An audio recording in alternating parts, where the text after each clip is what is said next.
It's one big trap for our brains.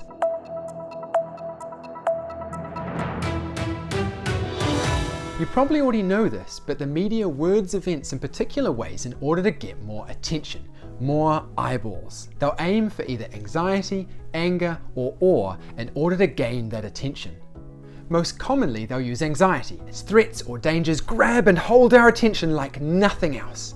Case in point, the COVID-19 coronavirus. There's now been a few cases in New Zealand and the media is all over it. It's so hard not to get swept up in the contagious panic about this virus.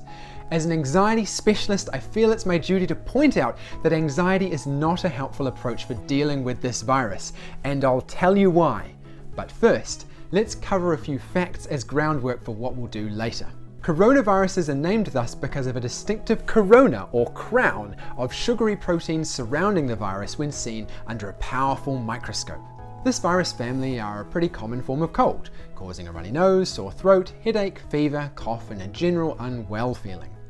COVID-19 is a new coronavirus which crossed over from bats, and in 80% of cases causes typical cold symptoms, fever, coughing, and shortness of breath for up to 2 weeks. Only a small portion of the population experience more severe symptoms.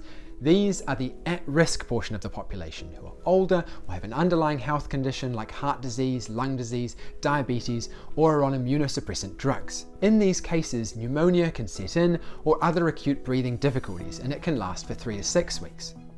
Someone's risk of dying from this has also been noted to be affected by the country they're in and the care they receive for it. For most of us that are worrying about getting it and dying from it, we're in the highly likely to experience it as a cold segment of the population. For those of us who have feared for our children, no children so far have died from this coronavirus, and in fact seem to show increased resistance to the virus compared to the rest of the population. The few children that have had this coronavirus present with a cough, congestion, runny nose, diarrhea, and a headache. Less than half of the children have a fever, many have no symptoms whatsoever. Even infants, who are traditionally more susceptible to respiratory infections, have had relatively mild symptoms.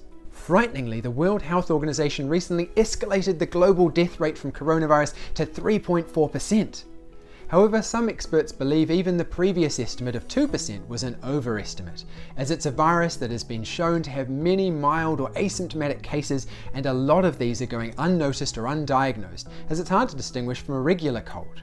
In fact, it seems to be spreading so well because of its low death rate. But Michael, isn't it my duty to try and prevent bad things happening to me and my family? I think getting caught up in quarantine for coronavirus sounds like a real pain and could be hard on a lot of people using up their sick leave.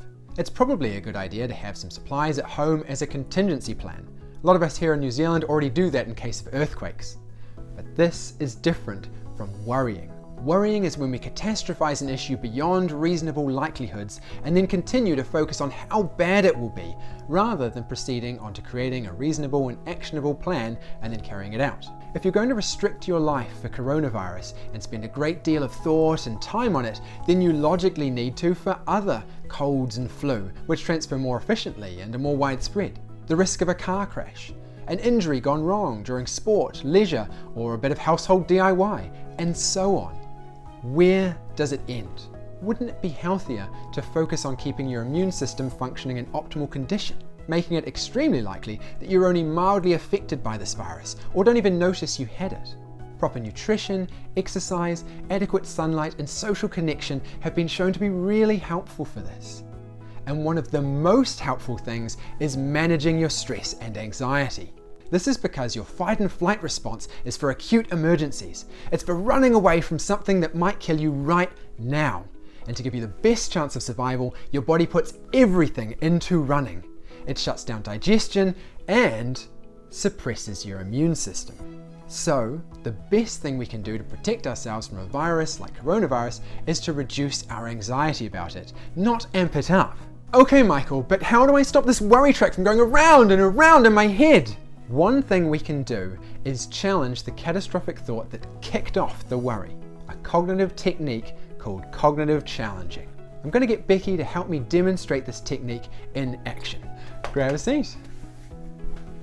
I've asked you to help us out as you have struggled with some health anxiety in the past. I'm going to get you to imagine for a moment that you are struggling with some fear about this coronavirus that's spreading around the world at the moment. As Michael said, I'm imagining because I've done a lot of this sort of work, and so this coronavirus situation hasn't been negatively affecting me. I'm going to imagine what it would have been like in the past and how I would have thought and felt, so that you can see how to go through this process yourself. First off, let's get a bit of an imaginary rating of how strong your anxiety is about it. I think I'd be at an 80 out of 100 for that. I'd be really scared that my son Maximus might get sick, our son Maximus might get sick, and I'd be really scared that maybe one of us would die, or someone I really cared about might die from this. So at about 80%, yep. And that's so that we can get an initial rating, and then we can check how that improves after the cognitive challenge. Yep. Now we want to know what the prediction is that's causing that. But you've already outlined that, so what would that sound like as a thought in your mind? I might get the virus, my son might get the virus, maybe one of us might die, and maybe someone I really care about, a parent or grandparent, might die as well. So we've got that prediction, and so now let's go through some questions that can help to get a bit of perspective on that. Yeah. All right. So first off, can you think of any evidence against those nasty predictions happening? At the moment, there's very few cases in the country I'm in, and I'm not planning to travel to anywhere where there are lots of cases, and even in the fact of coming in contact with it, there isn't actually, not everyone dies from it, and there's a very high possibility with me being young and healthy that I'd be fine, and no children have died from it, so it's likely my son would be fine as well.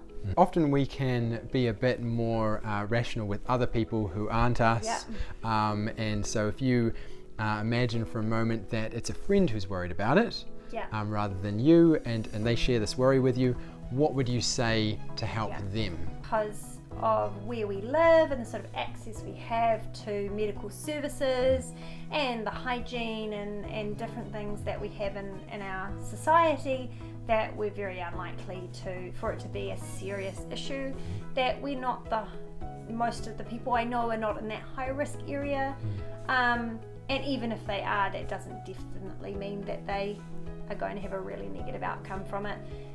Yes, they might have to take some time off work, but they'll probably end up being okay. Mm-hmm. Yeah. If they get it at all. They may not get it at all. Yeah. Or they might be completely asymptomatic, not have any symptoms, and just kind of go through it without even knowing.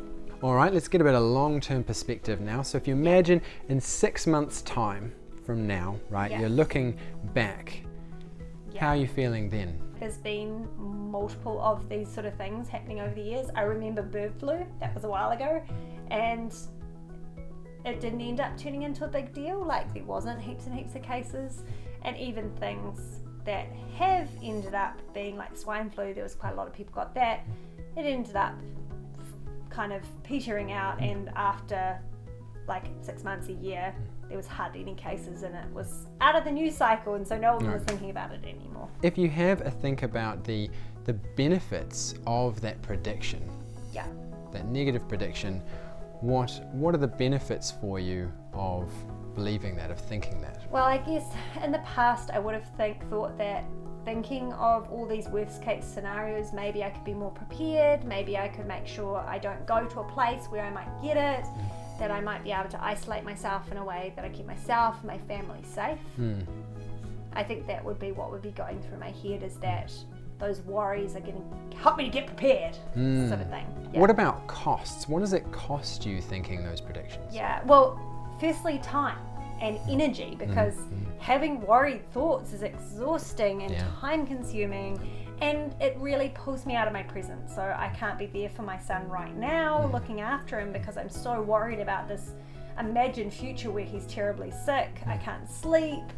So and also, if I do start taking precautions like limiting my exposure to other people, I know I get really unwell mentally when I don't have social contact. If I stop going to playgroups, if I hole up at home, if I don't go to the supermarket, if I don't do those things where I can get exposure to other people, I'm going to guarantee that I start getting unwell psychologically. I know even if I don't get full-blown depression that I start to feel depressed if I stop going out. So what's your feel of that balance, benefits to costs? I think that there is more costs to benefits. I think there is still that pull to the be prepared. Yeah, that urge. That reminded me of that Lion King song. Yes, be prepared. Yeah. For what?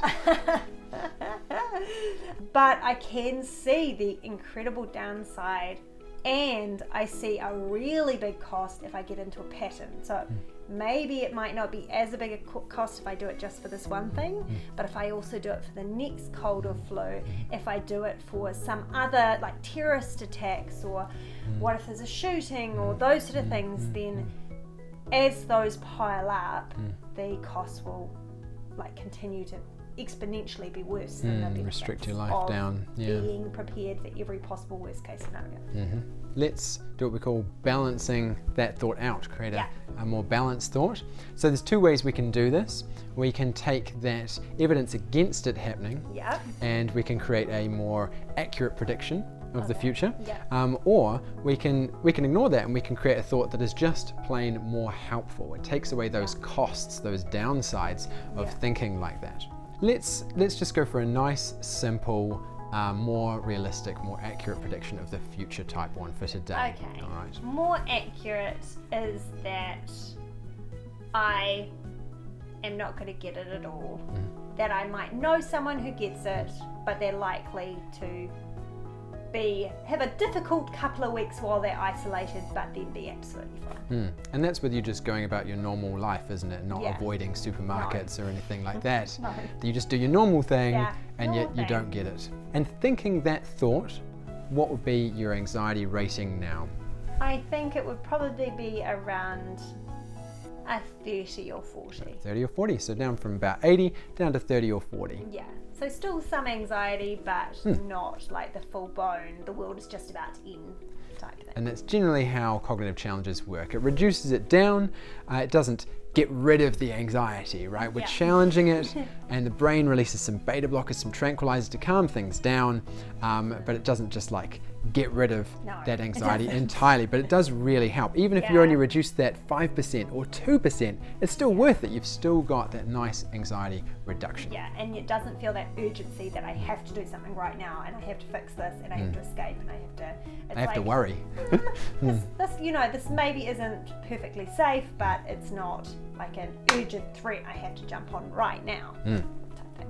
Awesome. Thanks so much for your help. You're very welcome.